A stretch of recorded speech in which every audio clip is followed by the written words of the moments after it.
Good afternoon, everyone, and happy Earth Day. My name is John Hurd. I'm Dean of the College of Social and Behavioral Sciences, and I want to welcome you all to the 2021 Friedman Lecture titled Climate Crisis, Transitioning Away from a Carbon-Based Economy. The timing of this discussion is propitious, with President Biden today pledging the US to cutting 2005 emissions at least in half by 2030. Particularly because it's Earth Day and because we're a land-grant institution, it's especially important that we begin this event by acknowledging that the University of Massachusetts Amherst stands on Nonotuck land. I'd also like to acknowledge our neighboring indigenous nations, the Nipmuc and the Wampanoag to the east, the Mohegan and Pequot to the south, the Mohican to the west, and the Abenaki to the north. The Friedman Lecture is made possible because of the generosity of two UMass graduates, Nancy and Bob Rosen, who chose to honor her parents, Max and Ruth Friedman. The Friedman Lecture is intended to engage critical issues of the day by bringing leading thinkers with varying perspectives together, leaving us with a richer appreciation of differing viewpoints and providing an example of how reasonable people can disagree reasonably based on differing interpretations of facts and evidence. A special thank you to Bob and Nancy Rosen, and Bob is here with us today for allowing us to honor the Friedmans in this manner. A few technical matters before we begin. Today's session will be recorded and later added to our online video library of resources. By joining the session, you are given consent to be part of the recorded session. Only the speakers will be on camera, however. Audience cameras and mics will be disabled throughout the webinar. Closed captions will be available throughout the session. You can toggle your closed caption options at the bottom of your screen view. Also at the bottom of your screen view, there's a Q&A option available. Please feel free to post a question at any time during the session, and it will be sent to the moderator and the speakers. We hope to get to as many of your questions as possible today. So thank you all for joining us. I'd now like to turn the webinar over to our moderator, Krista Harper, who is Professor of Anthropology and Public Policy and Acting Director of the Institute for Social Science Research. She uses ethnographic, qualitative, and participatory action research methods to study mobilization around the environment, urban infrastructure, food justice, and placemaking. Her latest project investigates how urban residents and other stakeholders understand the transition to renewable energy technologies and decarbonization policies, with a focus on issues of equity and environmental justice in marginalized communities. Krista? Hello. Thank you for inviting me to moderate this very exciting panel. Today, we have three experts who will be sharing different perspectives, and I'm going to briefly introduce all three, but then I will be introducing each speaker before they give their short presentation. So our panel includes UMass Professor Robert Pollin of the Economics Department and the Political Economy Research Institute, Brookings Institution Fellow Samantha Gross, and MIT Professor Jacopo Bongiorno. Our first speaker today will be Professor Robert Pollin. Robert Pollin is Distinguished Professor of Economics and the co-director of the Political Economy Research Institute, or PERI, here at UMass Amherst. He's also the founder and president of PEAR, which is Pollin Energy and Retrofits, an Amherst, Massachusetts-based green energy company operating throughout the United States. His books include The Living Wage, Building a Fair Economy, Contours of Dissent, U.S. Economic Fractures and the Landscape of Global Austerity, and more recently, Green Growth and Global Green Growth, and Greening the Global Economy. He has worked recently as a consultant for the U.S. Department of Energy, the International Labor Organization, the United Nations Industrial Development Organization, and numerous non-governmental organizations in several countries on various aspects of building high employment green economies. He was selected by Foreign Policy magazine as one of the 100 leading global thinkers for 2013, and he's going to tell us what he's thinking about in 2021 as he presents his research on the Green New Deal. Thank you very much, Krista. Very happy to be participating, and thank you all for organizing it and inviting me. I'm going to try to keep my presentation very short, succinct, and in that spirit, I am going to work with a PowerPoint that I hope will help clarify what I'm talking about. Okay, so let's just start with some things that you probably already know, but they're good to put on the table anyway. That is that from the body of research on climate change that gets organized by the Intergovernmental Panel on Climate Change, which is the largest organization, a UN organization, which gathers research. In 2018, they came out with an extremely important and alarming report saying that their previous goal of trying to stabilize the global mean temperature at 2 degrees centigrade above pre-industrial levels was inadequate, that instead we had to stabilize at 1.5 degrees centigrade above pre-industrial levels. Well, it may not seem like a lot, 1.52, but in fact, as the study shows, the consequences of not stabilizing at 1.5 degrees centigrade are severe, as I list here, that we're looking at. We've already seen major consequences of climate change, but the heat extremes, heavy precipitation, droughts, sea level rise, biodiversity losses are going to get increasingly intensified if we are unable to stabilize. Now, the same report by the IPCC did set out a series of goals, including some very specific goals. One being that we need to cut carbon dioxide emissions by roughly 50% as of 2030, and we have to be at net zero emissions by 2050. As it happens, as Dean John Hurd just mentioned, President Biden just today, this morning, committed the US to hitting at least that first target of a 50% emission by 2030. Okay, so let's see. Okay, now this, again, you may have seen this chart showing the average global temperature since 1870. This zero number tells us that we are at the pre-industrial level, roughly say 1800. And if we follow this chart, actually we'd never really get above the pre-industrial level in terms of average mean temperature until about 1940. And moving forward, it's really not until roughly late 1970s, 1980, where we start to see a persistent increase in the global mean temperature. And here we're off to the races. This is what we're talking about when we talk about a climate crisis, this persistent rise in the global mean temperature. And in particular, let's look at what's happened just since around the year 2000. That is, as of 2000, we were at roughly a 0.5 degree centigrade above pre-industrial level. And just in the subsequent 20 years, moving to now, we're at 1 degree. So if we're believing the IPCC, as we should, we only have another 0.5 degree of global warming before we face these severe consequences that they're talking about. That's the basis on which they are insisting that we hit these CO2 emission targets. Okay, so what do we do about it? Okay, the first thing that we need to do is to transform our global energy system. Why?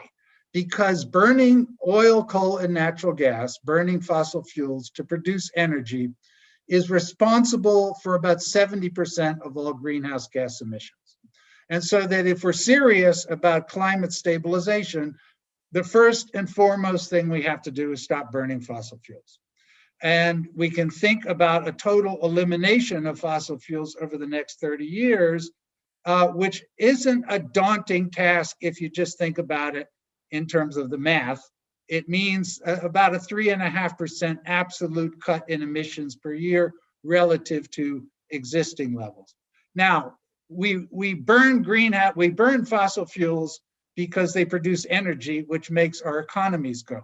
So if we're going to stop burning fossil fuels, we have to substitute something else. And what would we substitute?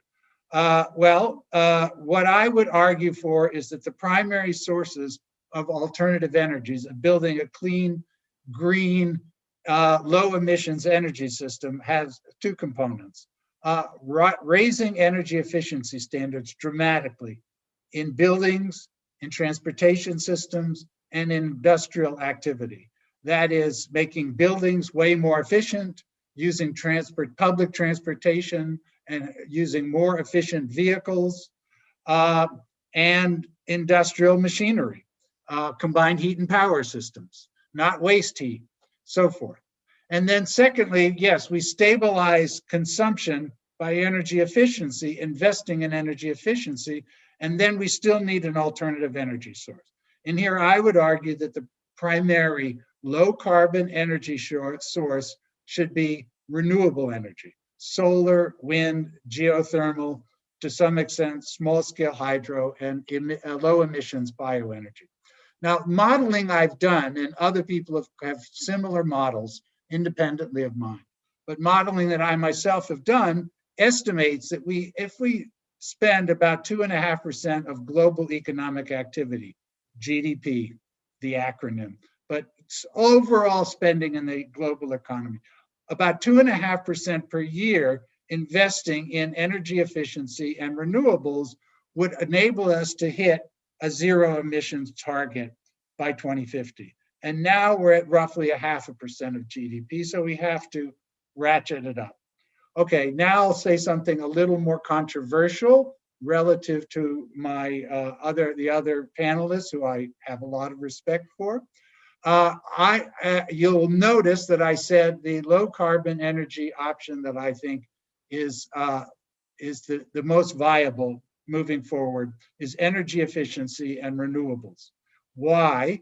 Because they are proven technologies. We don't have to rely on technological breakthroughs, although those would be helpful. They're proven, they're safe, and they're cheap, with costs falling. And let me just show you these figures from the most recent report from the US Energy Department itself on estimating the cost per kilowatt hour of electricity from 5 alternative energy sources. Coal with carbon capture technology, 7.3 cents. And what is carbon capture technology? Well, it basically means you burn coal or you burn natural gas, and you have measures that will literally capture the carbon. In most of the technologies we know about now, it captures the carbon, it may put it into liquid form, and then it stores it underground for all time. Advanced nuclear technology, according to the Energy Department, is at 6.9 cents in 2026. By contrast, we have solar at 3.3, onshore wind at 3.7, and geothermal at 3.6. So whereas I'm not arguing that we don't want to think about these others, nuclear and carbon capture, it seems to me that our central focus needs to be on renewables and high efficiency, cheap, affordable, proven. Okay, what else do we need to do? We need to transform our global agricultural system because the other 30% of greenhouse gas emissions comes from corporate industrial agricultural practices, starting with deforestation. Trees absorb CO2. Chopping down trees, deforestation, means releasing CO2 and eliminating that carbon sink. Similarly, with industrial agriculture that relies heavily on nitrogen fertilizer, it releases CO2. Organic farming absorbs CO2. So afforestation, organic farming are natural sources of carbon capture. So that is a big part of our overall solution, transforming our agricultural system, as well as stopping wasting food and land. Okay, what is this? How does this all package into the Green New Deal? the term that's out there, and I myself use it quite extensively. Investing in building a low emissions or near zero emissions economic system is fully compatible with raising living standards for working people and the poor in particular. Why? Because you are investing. When you invest, you create jobs. And work that I've done in the US, I've done in other countries as well, we're looking at about 4 to 5 million jobs per year through a clean energy transition. And that's about 3% of the US labor force. Now you can say, well, 3% of labor force isn't that much, but it means that we, all else equal, we would lower, say, the unemployment rate from 5% to 2%. That's huge. In addition, the climate program will mean improving public health, because by stopping burning fossil fuels, we also reduce pollution from burning fossil fuels.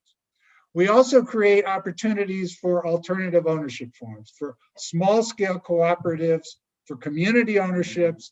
These will be most impactful in low-income countries, in rural areas of low-income countries, where they have not even seen electricity yet, despite generations of promises from politicians because they want to build massive utilities. They never happen. This way we can build small scale. And this will lower energy costs. As we saw, renewable energy is cheap. Energy efficiency, by definition, reduces energy costs. The other critical feature of a just transition, in my view, has to be just transition has to be part of the Green New Deal.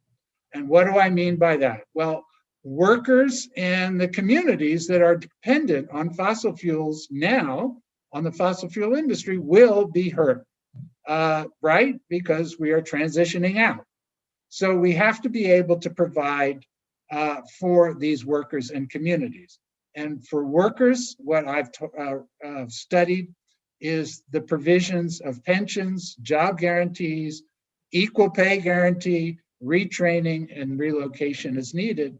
For communities, when we're talking about damaged lands in, for example, Appalachia, West Virginia, we need to clean up the land that has been toxic waste dumped in them, the coal ash, and repurpose the land. There's a lot of good examples as to how this can be done, in particular in Germany, where we take the former coal mines and we turn them into solar or hydro installations.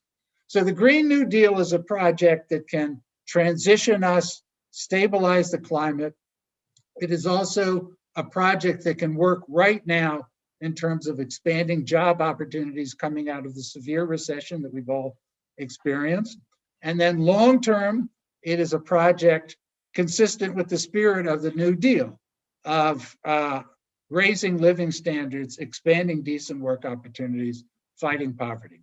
Thank you very much. Thank you, Dr. Pollin, for that very informative presentation. Our next speaker is Samantha Gross, who is a fellow at the Brookings Initiative on Climate and on Energy and Climate at the Brookings Institute. Her work is focused on the intersection of energy, environment, and policy, including climate policy and international cooperation, energy efficiency, unconventional oil and gas development, regional and global natural gas trade, and the energy-water nexus. Gross has more than 20 years of experience in energy and environmental affairs. She has been a visiting fellow at the King Abdullah Petroleum Studies and Research Center, where she authored work on clean energy cooperation and post-Paris climate policy. She was the director of the Office of International Climate and Clean Energy in the U.S. Department of Energy. In that role, she directed U.S. activities under the Clean Energy Ministerial, including the Secretariat and initiatives focusing on clean energy implementation and access and energy efficiency. Prior to her time at the Department of Energy, Gross was Director of Integrated Research at IHS CERA. She managed the IHS CERA Climate Change and Clean Energy Forum and the IHS relationship with the World Economic Forum. She has authored numerous papers on energy and environment topics and is a frequent speaker on these topics. And she has also worked at the Government Accountability Office on the Natural Resources and Environment team and as an engineer directing environmental assessment and remediation projects. Thank you for joining us today, Samantha Gross. Thank you for having me. It's my pleasure to be here. Dr. Pollin really set the stage by explaining the urgency of the climate challenge. And there's a number of things he said that I fully agree with. And I just want to give a shout out to his comments, particularly on a just transition. It's not just important from a fairness point of view, although that is incredibly important, but it also makes a transition more politically viable. And we all know how much that matters. And President Biden further set these points in stone today as he talked about the US promising a 50% emissions reduction in only 9 years and net zero emissions, greenhouse gas emissions in the United States by 2050. This is a tall order, and I'd like to talk a little bit about some of the bumps in the road to decarbonization and some ways that we might deal with them. So the oversimplified but still useful formula for decarbonization is to decarbonize the electricity sector and then to electrify as many energy uses as you can. And this is fantastic as far as it goes. Electricity is a wonderful energy carrier, and renewables, wind and solar that we hear so much about, produce electricity. But I want to spend some time focused on some different things, not on how great renewables are, although they are, and the fact that we should be installing them as much as we can, but in some other areas that need our attention if we're to reach our very ambitious decarbonization goals. So just to go back in time a little bit, one reason why the world has been so slow to move away from fossil fuels is that they're useful, concentrated forms of energy. We first started using them because they allowed humankind to use more energy than was immediately available in the forms of burning biomass, early uses of wind and water power, and then just human and animal energy, the energy sources that used to power everything we did in the world. Everything changed with the concentrated energy of fossil fuels, and their useful qualities point to some of the issues that make them difficult to replace. An important quality of fossil fuels is that they carry a lot of energy for their weight and their volume. They are energy dense, to use an engineering term. And fuels made from oil are liquids, allowing them to be easily pumped around, stored in tanks, and used in internal combustion engines. And these useful qualities of oil are why it totally dominates today's transportation sector. Pound for pound, gasoline carries 40 times as much energy per unit of weight as a state-of-the-art battery. And this can be really important in certain transportation applications. Electric motors in cars are clean and efficient, and not to mention fun to drive. And you can get around the energy density challenge in light vehicles pretty easily. They carry a heavy battery, but the rest of the drivetrain is lighter. The electric motor is more efficient than an internal combustion engine. And if you can recharge easily and carry relatively small loads, electric cars totally work. And I expect them to become dominant, and so do many car manufacturers. GM, Ford, and Volkswagen, for example, have all set dates for phasing out internal combustion engines and their manufacturing. But one problem comes in other transport uses, where the weight of that battery and the large amount of energy it would need to carry is a problem. This sort of begins in long-distance heavy trucking, gets more challenging in maritime shipping, and really reaches its peak in aviation. Aviation's an easy aspect to explain. You have to carry the fuel needed for an air trip all the way up to cruising altitude, and heavy batteries are just too much.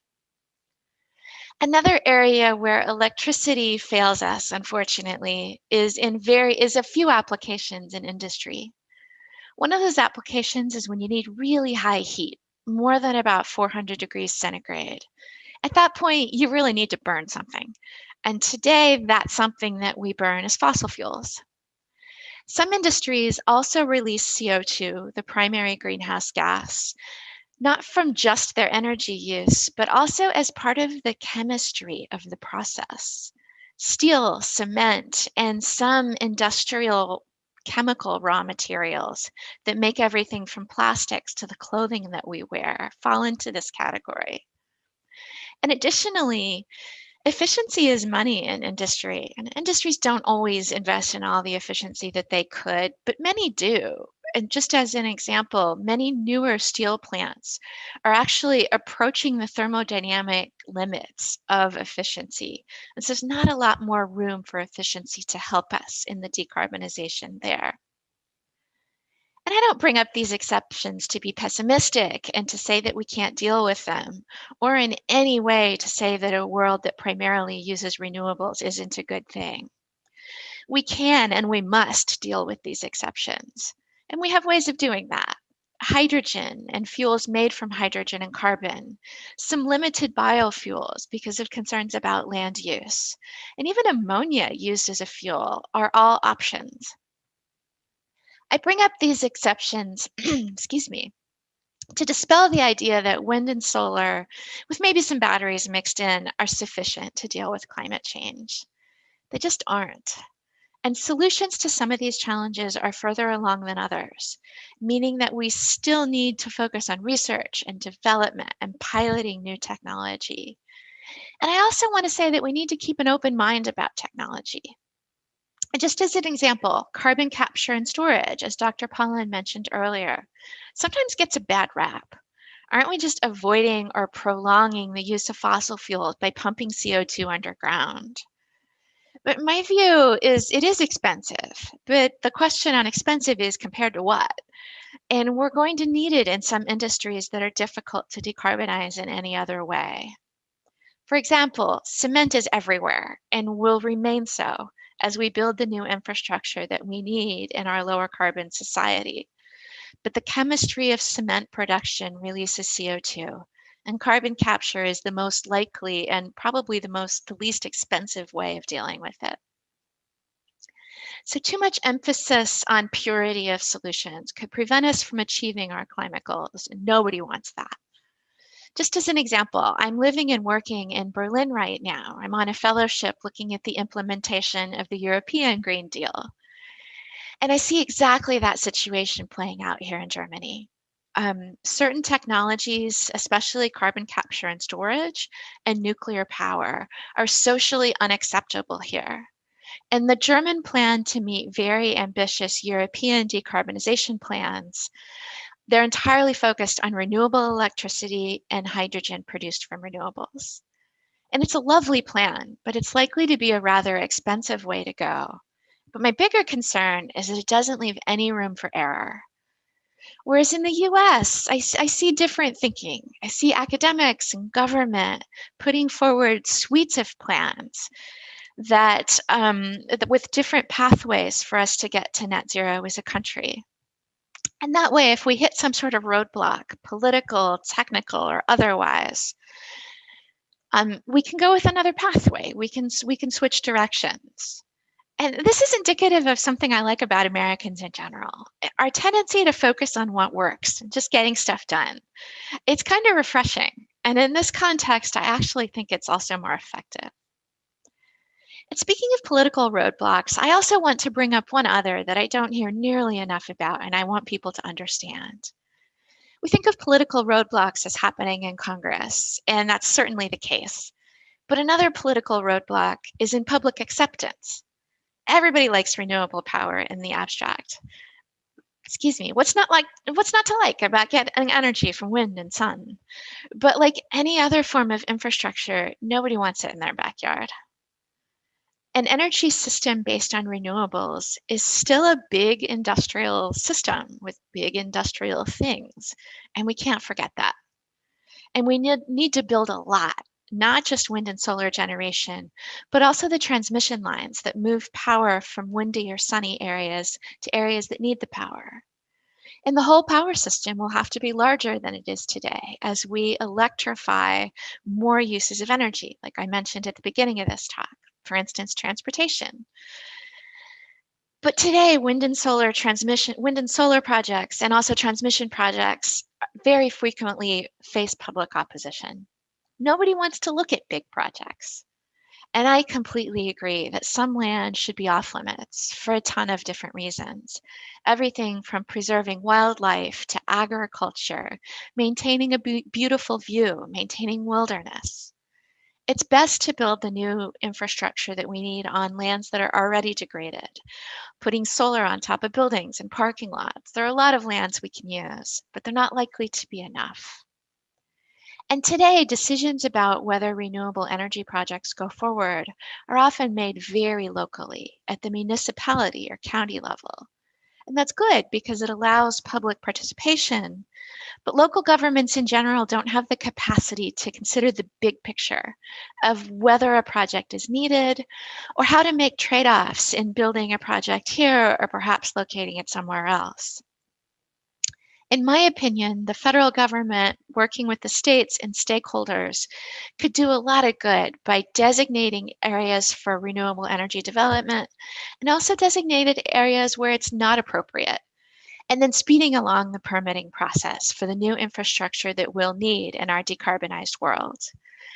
As Dr. Pollin and other people have pointed out, we're kind of in a hurry. And I think we could make good decisions by working with stakeholders up front and then speeding along the approval process. We need to get this done if we're to reach the new 2030 goal and decarbonization by 2050. And so I don't want us to forget about these more difficult sectors, because if we do, we harm our chances of getting there. So thanks, and I look forward to questions. Thank you, Samantha Gross. We are now moving into our final panelist of the day, Jacopo Bongiorno. Jacopo Bongiorno is the TEPCO Professor of Nuclear Science and Engineering at the Massachusetts Institute of Technology and the Director of Science and Technology of the MIT Nuclear Reactor Laboratory. He teaches a variety of undergraduate and graduate courses in thermofluids engineering and nuclear reactor engineering. Jacopo has published 90 journal articles in the areas of reactor safety and design, two-phase flow and heat transfer, and nanofluid technology. For his research work and his teaching at MIT, he has won several awards, among which the ANS Outstanding Teacher Award, the MIT McVicker Faculty Fellowship, and the ANS Landis Young Member Engineering Achievement Award, the ASME Heat Transfer Best Paper Award, and the ANS Mark Mills Award. Jacopo is the director of the Center for Advanced Nuclear Energy Systems, CANES, and in 2016 through 2018, he led the MIT study on the future of nuclear energy in a carbon-constrained world. Jacopo is a consultant for the nuclear industry in the area of reactor thermal hydraulics and a member of the accrediting board of the National Academy of Nuclear Training.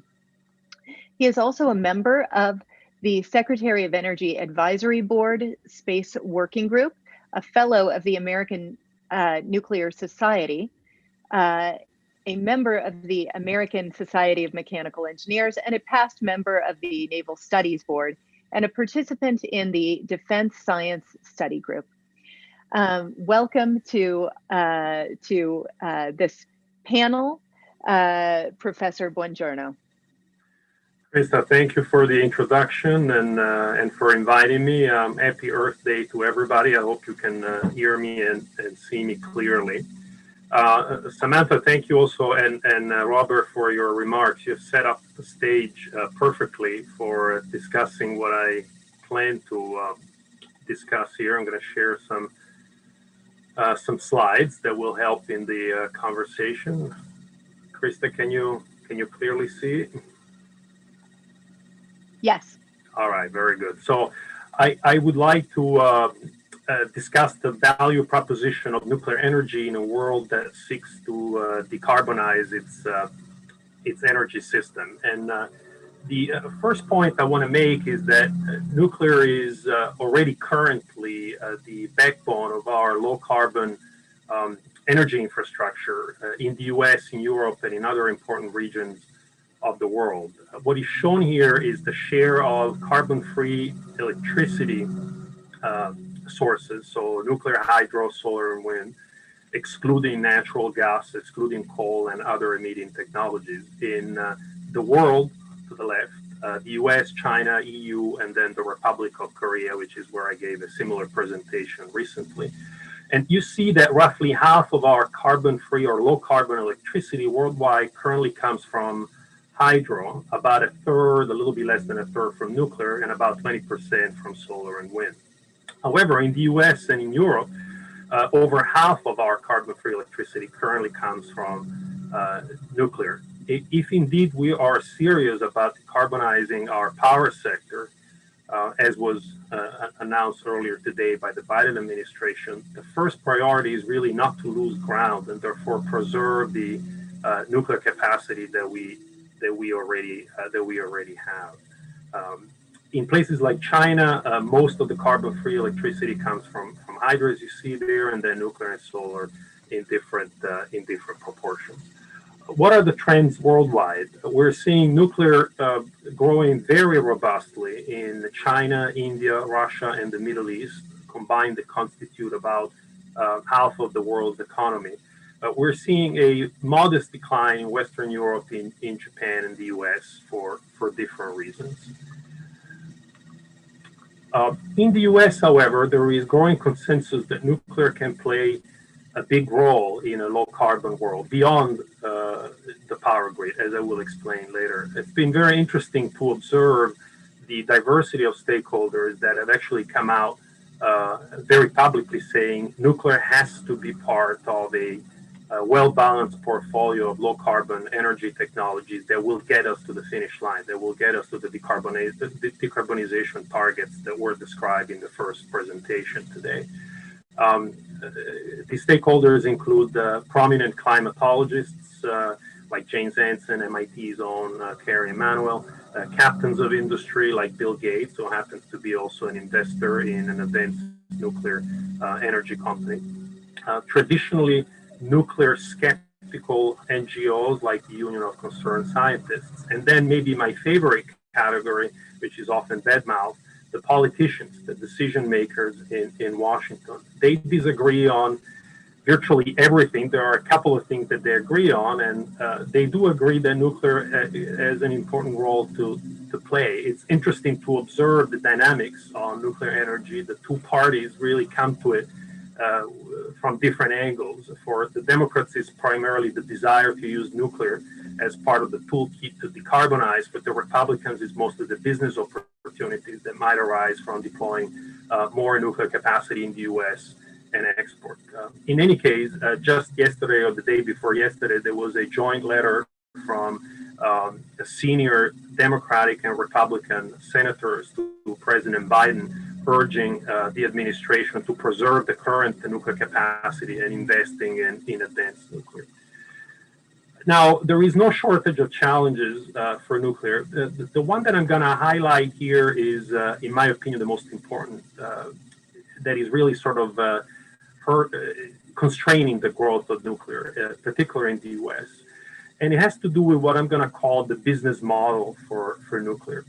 Traditionally, the deployment of a new nuclear technology has entailed a very lengthy testing and licensing phase, followed by field construction with thousands of workers, taking several years to build a new plant.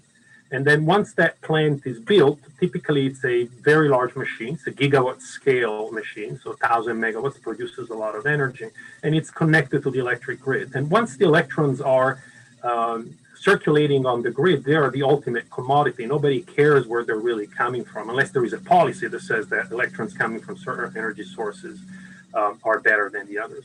This overall model is economically quite unattractive in places like the US and Europe, where there is a bit more free market oriented attitude. So the implication of this situation is that if nuclear is to play a bigger role in a place like the US or Europe, its model, its deployment model has to change. And what I want to focus on today is the concept of a nuclear battery, which in the nuclear engineering community we're now working on. And I believe this can be a game changer for nuclear, but also importantly, given the context of this panel, for our collective effort to decarbonize. So what is a nuclear battery? Well, it's a small nuclear reactor. What do we mean by small? In the nuclear context, a machine that generates a few tens of megawatts, it's actually a fairly small reactor.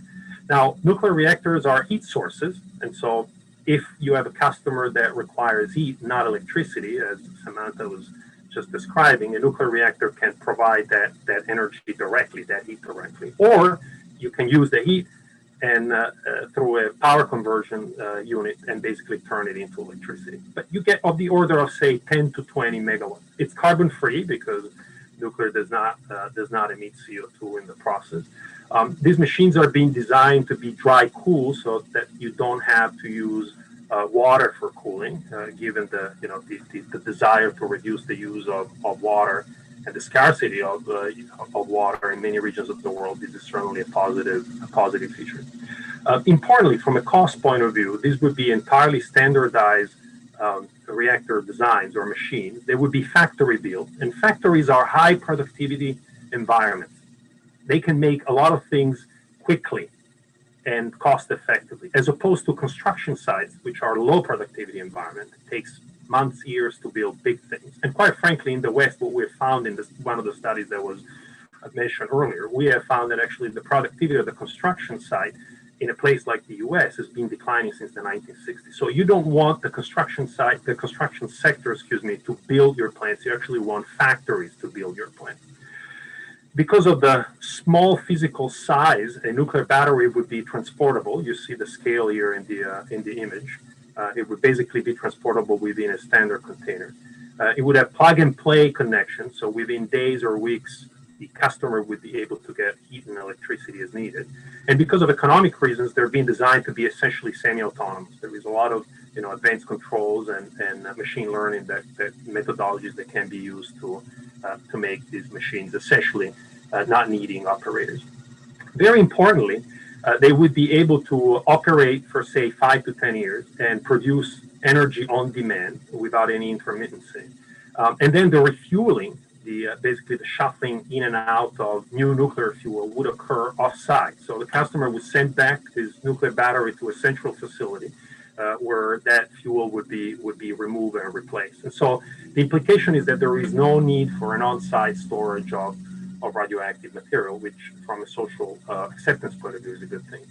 Last but not least, nuclear batteries or nuclear reactors in general have very, very small footprint. So this picture here, which may be tough to see, they compare a 10 megawatt nuclear battery, which is that little green rectangle that you see, with an equivalent nominal capacity, 10 megawatts of wind and solar. So you're looking at a difference of about 100 times smaller, which particularly in countries that do not have access to or do not have a lot of land might be a significant advantage. So why is it a potential game changer? Well, it's a potential game changer because, to the point made in the previous presentation, we need more than just electricity. And we need to do more than decarbonizing only the electricity sector. This pie chart here shows you where the global emissions of CO2 come from. Only about a quarter is associated with the power grid. Sectors like industry, factories, transportation, buildings, and even agriculture account for about 75%. So if we're serious about decarbonizing the economy, we need to attack emissions in all these different sectors. So how can these nuclear batteries help?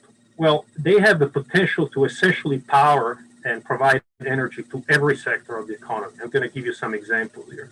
If what you need is electricity, there is a whole series of applications that couple very nicely with small nuclear reactors.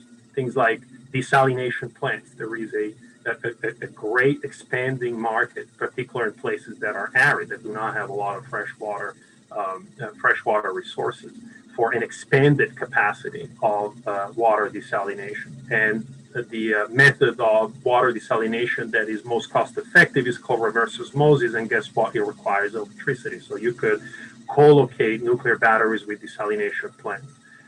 We're going to need a lot of flood protection, a lot of pumps pumping water out of areas that we want to keep dry. And again, that's an electricity application. One way to produce hydrogen, which, as was explained also previously, could be a good energy carrier, particularly for transportation, is to use electrolyzers. We're going to need a lot of electricity for data centers, which are the engine of the digital economy. We're going to need charging stations for electric vehicles. We can also do indoor aquaculture, which once again requires refrigeration and therefore electricity. We could decarbonize the freight ship market, which accounts for roughly 5% of total global emissions. And so nuclear batteries could serve directly as for propulsion of these ships, and even portable pharma. But as mentioned already several times, it's not all about electricity. It's electricity and heat, and sometimes combined together. And so factories and chemical plants very often require heat and electricity. And again, nuclear batteries could help there. Or buildings, the way we heat them up, it's called district heating. And nuclear district heating is already done in places like Sweden and Russia. Or microgrids, remote communities, islands, even indoor farming. Thinking a little bit ahead, space installations, or thinking today, military bases. In all these cases, the idea could be to co-locate these nuclear batteries with the end users. And this actually affords an additional, or I should say, two additional crucial benefits. One is the avoidance for the need of massive, costly, and very often unreliable infrastructure for storage, transmission, and distribution. This point was made earlier, and I suspect it's going to come up also in the debate that we're about to have, the so-called system cost. If you have co-located supply and demand, where the supply is the energy and the demand is the applications that use that energy, you can bypass a lot of this infrastructure, and the cost actually is going to be lower.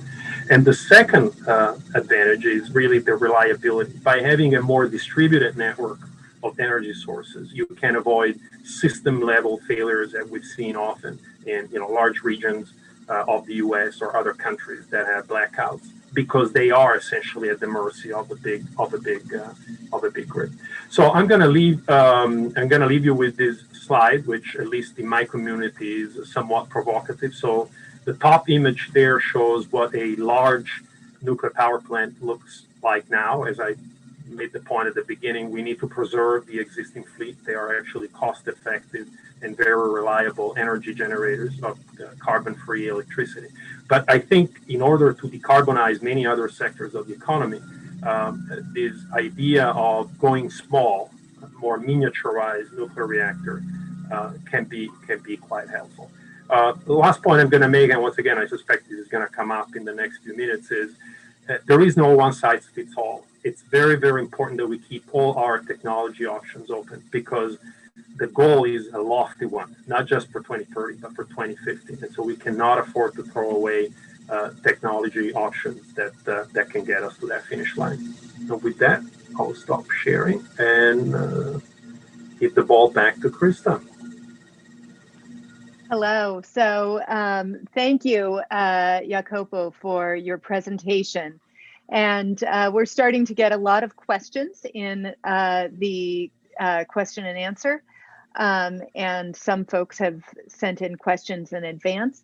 But before we go into the audience-generated questions, I wanted to have a few minutes for the panelists to come back on screen, and to whether whether you want to have some discussion between the three of you before we start moving into the questions.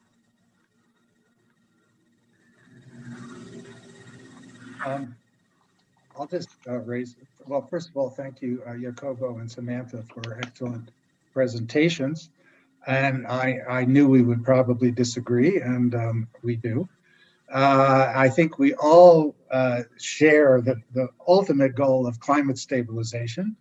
And I think we all agree that we certainly don't want to throw out any technologies, and that therefore, we don't want to rule out anything altogether. But I'll just make a couple of points on the issues of renewables, carbon capture and nuclear. First of all, if we're really facing a very severe time constraint by 2030, I showed you the data that comes from the U.S. Energy Department. By the way, it came out in February this year, meaning that it was really prepared under the Trump Energy Department, that at the same time that the Trump Energy Department didn't allow even a memo going out using the term climate change. But nevertheless, what they're showing is that what we have here with renewable solar, wind, geothermal is something that's a lot cheaper, that's available right now, and that is expanding very rapidly. And as it expands, its costs are coming down. The cost of solar have come down about 80% just in the last decade.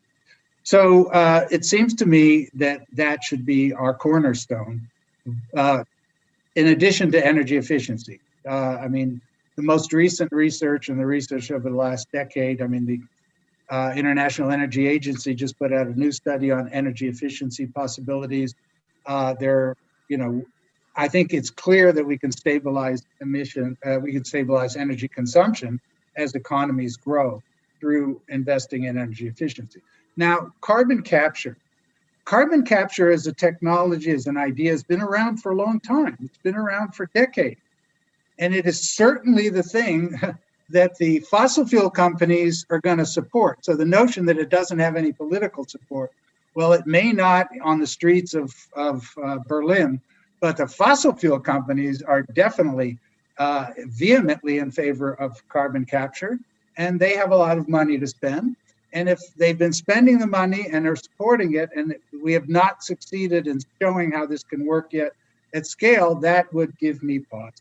There's a lot more that one could say about it, but I would just raise that. With respect to nuclear, the new advances and Jacopo's work is really exciting. He didn't address, and maybe there are easy answers to issues with respect to radioactive waste, storage, political security with respect to nuclear.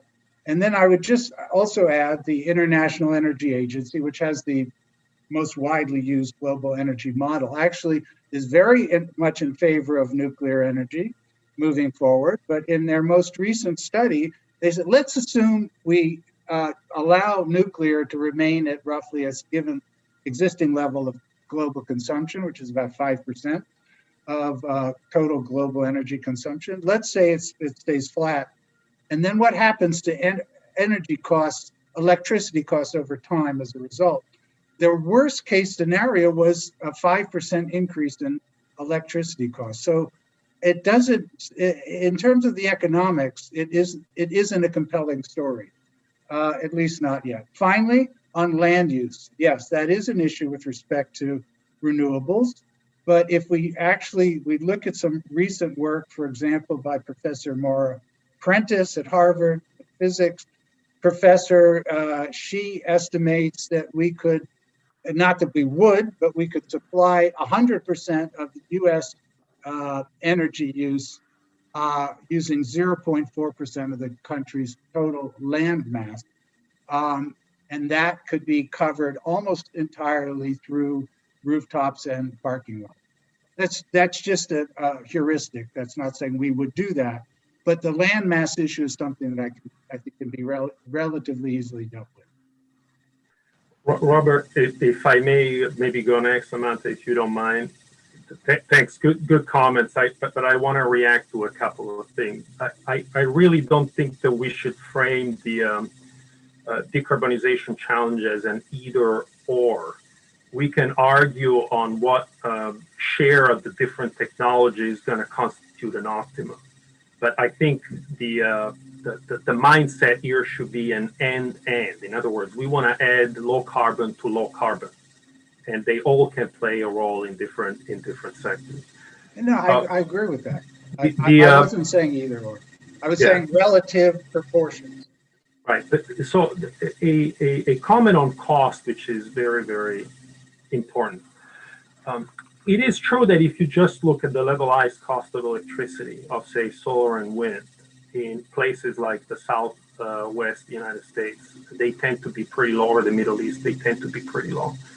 But the levelized cost of electricity does not tell the whole story. First of all, I would argue that the existing fleet of nuclear reactors in the US, it's at the same level. But what about if we want to look at a future energy generation mix at the lowest cost? You need to meet demand on an instantaneous basis. And because of the intermittency with solar and wind, you need to overbuild their capacity. This is well known, by a factor of 5 or 6, depending on where you are. So if you want to have on average 1 megawatt, you need to build 5 or 6 because you only get that energy a certain amount of time. In addition to that, because you don't get it at the right time, you need to also build the storage capacity. And if you are excluding a dispatchable, a controllable energy source like nuclear or fossil fuels for carbon capture and sequestration, the amount by which you need to overbuild all that infrastructure for transmission, distribution, and storage, as well as generation by renewables, is very, very large. Now, getting quantitative, we've done studies at MIT, they've been done in Europe, they've been done at Princeton.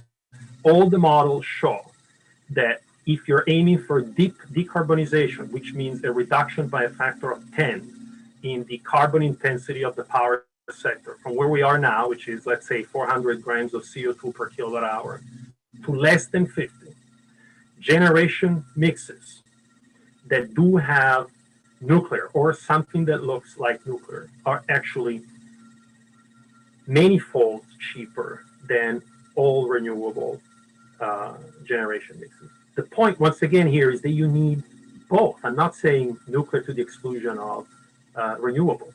What these models show is that you need a little bit of everything because they actually complement very well. Now, don't take my word for it. Don't just take the models that come out of all these research groups for it. Let's just look at the evidence empirically. The countries that have already deeply decarbonized their power sector, primarily in Europe, have done it with either hydro or nuclear or a combination of these two. Norway, France, Sweden, Switzerland, Belgium, Finland.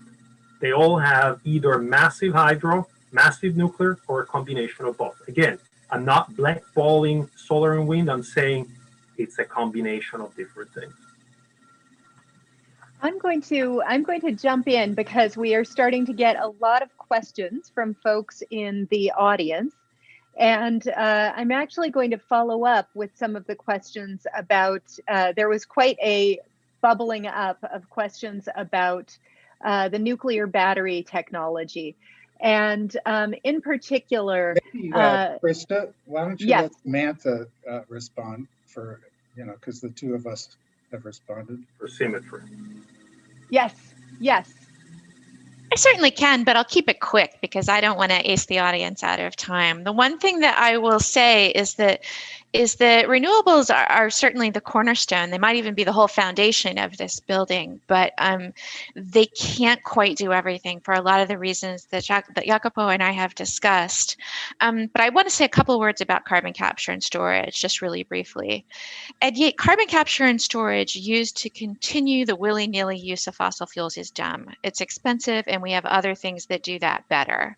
But the areas where we still may need carbon capture and storage are areas where either it's extremely difficult to get rid of the fossil fuels, or the emissions of CO2 come not from fossil fuels at all, but from processes that produce CO2 as part of their chemistry. And so I think it is a mistake to completely eliminate carbon capture and storage from the discussion, but I also think it's a mistake to view it as a way to say continue producing coal and using it for power production, because that's just not a good use of the resource. Thank you. Thank you, Samantha. And I have a question for you in a few minutes, but I'm going to circle back to the little cluster of questions that was about nuclear.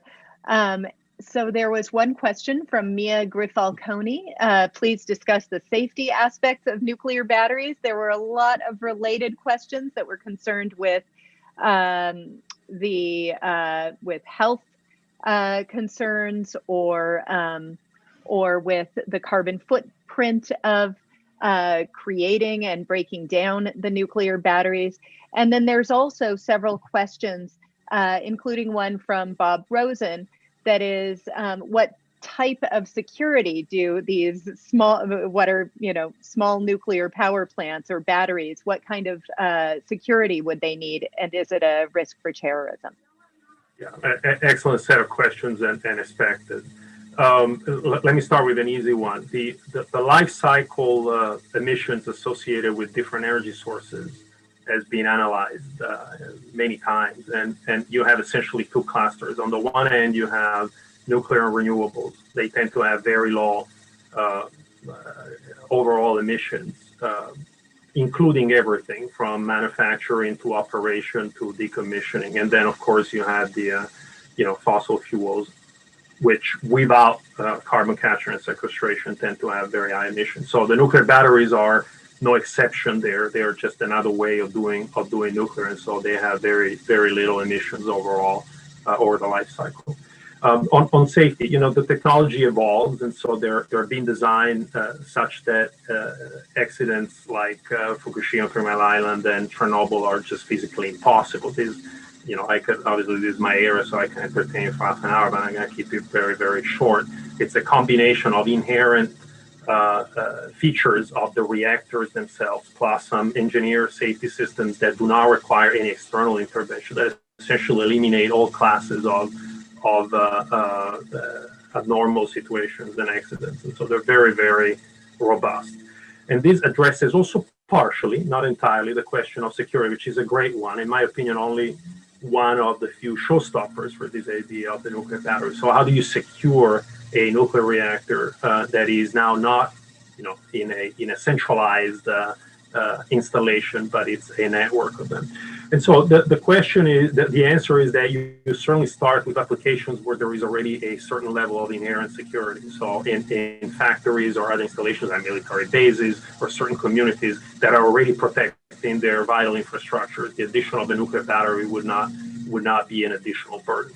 But ultimately, you need to sort of create layers of protection so that access to materials and to the nuclear battery is not, is managed properly. So this is it's a very important question. People are working on it, but it's certainly a challenge, no doubt about that. Thank you. We have another question. This is directed to the whole panel, but especially relevant for Samantha's presentation. A question from C. Ellis. In the process of electrification, have we neglected the end-of-life material waste and decommissioning costs related to solar, photovoltaics, wind turbine, and traditional battery technologies? I don't think we've ignored those costs, but they are definitely real. The environmental question is always compared to what? And compared to the kind of waste that we produce when we're producing fossil fuels, it's a much smaller waste stream. But we are still figuring out how to deal with these ways that some of these components can be recycled, particularly some of the metals in photovoltaic cells and particularly in batteries. If these can be recycled, that will be really helpful. But that's something it's not something that's been ignored, but it's still a subject of research and also a subject of learning how to build components for recyclability and thinking of end-of-life issues at the beginning of life. That's something that we're just beginning to get better at. Mm-hmm. Do other panelists have thoughts on that? I'll just mention thank you, Samantha, for bringing up the issue of recycling. I've read some of the literature on this. The extent to which the basic materials that are used, for example, for building solar panels, the recycling market is basically non-existent. It's like 0.5% of the materials are actually recycled. And I did some calculations. Even getting up to 5% recycling, meaning 95% is not recycled. 5% recycling would have an enormous impact in terms of reducing those, material costs and the waste and the storage issues with respect to these materials. So the recycling market, as the expansion of solar and other renewables proceeds, the recycling market should also expand along with it. And there's a lot of room for growth.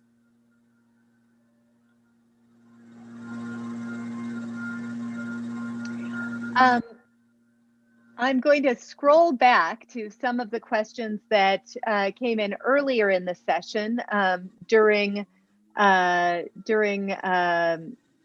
Professor Pollin's talk. These are more related to the theme of equity, and I'm sure that you'll have plenty to say about it, but I'd love to hear from the panelists as well. Some of the comments, to sum up, there were questions from Anthony Rose. Why are we required to guarantee wages and pensions to fossil fuel workers in particular? There are lots of industries right now that are undergoing huge changes and job losses because of technological changes in media. Why privilege fossil fuel workers? And then another question from Keston Perry, which is about the racial composition of communities who are dispossessed or who are going to suffer disproportionately, either from job losses or from environmental injustices that maybe haven't been accounted for. Well, let me take the second one first. I completely agree, and that the communities of color, communities that are dependent on fossil fuels, in my version at least of a Green New Deal, should also benefit disproportionately. And if we are going to be expanding out low carbon investments, whether it's solar or additional ones, the siting issues should be organized around benefiting the communities that will face the biggest transition costs. I just myself, with co-workers, just put out a study for the state of West Virginia on a green transition for the state of West Virginia. We actually got Senator Manchin, of all people, interested in this study. There was just an interview with him yesterday on this. So definitely, why should we give special privileges to fossil fuel workers as opposed to anyone else that loses their job? In principle, I don't think we should. And the issue is that what we've experienced in this country, and I've heard this in a lot of discussions, is that we've heard a lot of talk about just transitions that actually never happen.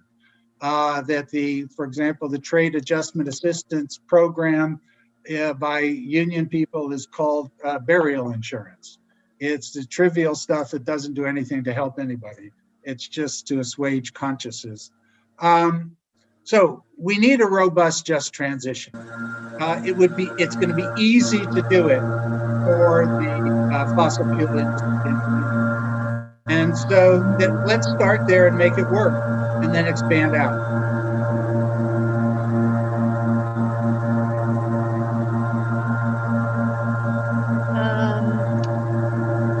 All right.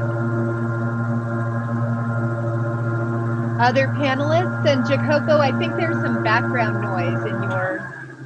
I believe. There you go. No, they're more. They just decided to mow the lawn in my backyard at the wrong time. So I'm gonna mute myself. But I just wanted to add. I agree with what was just said about equity and economic opportunities. I think in general a system that goes towards a more localized energy production, and as I've been using the phrase co-location of supply and demand, does open up opportunities at a scale that can certainly help us move the ball on these questions of economic justice and opportunities.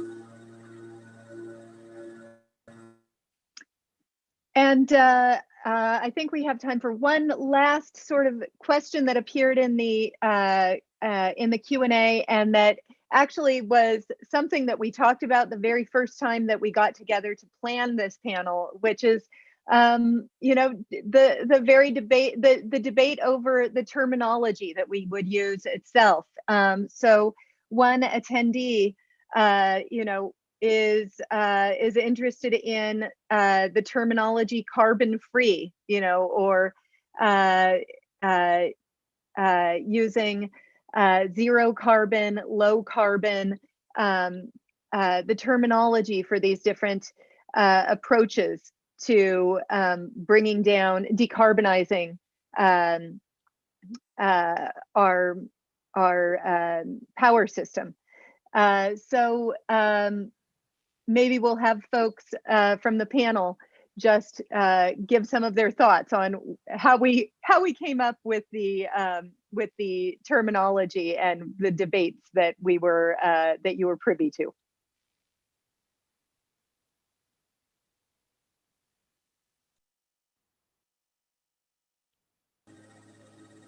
I thought Samantha was about to go on this, but I'm happy to say a few words, but go ahead. My internet cut out for a moment and I missed the question, and so I'm going to have to follow you guys. Sorry about that. It was, the question actually was, it was about the terminology, low carbon, zero carbon, carbon free, and whether, what kinds of debates actually, the question was specifically, is it possible to call nuclear carbon free? But more broadly, this was actually something that this group of panelists debated. What terminology, how would we come up with a shared language that everybody could agree on? And I think that's a nice way to, since it's almost time to close. And now I understand why Jacopo sent that over to me, because I was the one who had talked about that in the first place. Yeah, I mean, these are all terms of art and descriptive terms. And I mean, it's hard to say if there's any energy today that's truly carbon free. I mean, we think, I'm just going to use solar energy for as an example. We think of it as being completely carbon free, but on the other hand, a lot of solar panels are manufactured in China using coal-fired power. And so really only when the whole energy system gets decarbonized can we talk about 100% carbon-free energy.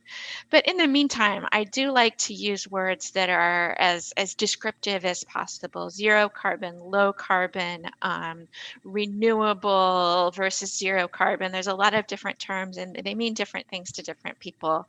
But I will say that well and truly zero carbon, soup to nuts, from manufacturing to death, is something that we may not achieve at all today. And Krista, I'm being an engineer, I'm hopelessly quantitative. So if you don't mind, I can show a one slide here. So this is what I was talking about earlier, if you guys can see. When you include everything, construction, mining, transport, operation, so emissions during generation, decommissioning, waste disposal, everything included, this is how the different energy technologies compare. And so, I mentioned this, you got a big cluster here with nuclear, wind, solar, very low. And then you have, of course, fossil fuels in the absence of carbon capture and sequestration, orders of magnitude, well, at least an order of magnitude higher than the others. So that's where we are now. But I agree with what Samantha said. Once we get to a very, very clean energy system globally, then those numbers will come down even further for technologies that or energy sources that do not emit CO2 when they are operated.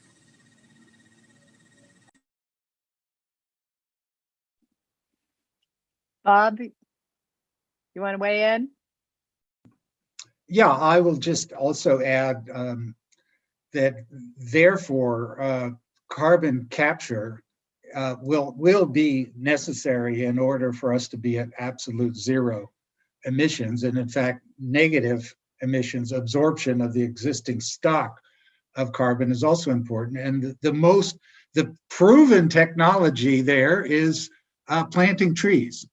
So we don't want to neglect that, and we don't want to neglect the transition out of highly energy intensive agriculture, moving towards organic agriculture, through which we can absorb CO2 as well. Yeah, trees are God's own carbon capture and storage mechanism.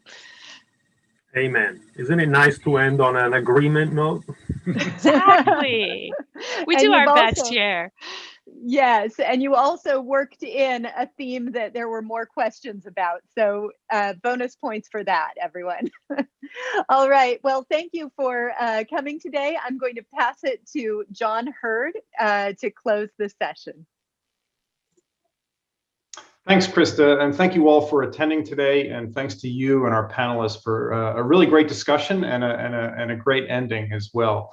A big thank you to Senior Associate Dean and Professor of Sociology Jennifer Lundquist for really putting this entire event together, as well as Salo DePaula and Sally Fitz for running the show behind the scenes. And thanks again to Nancy and Bob Rosen for making all of this possible. And I'm delighted that Nancy was able to make the webinar after all. So I hope you all continue to work supporting the planet, and once again, happy Earth Day.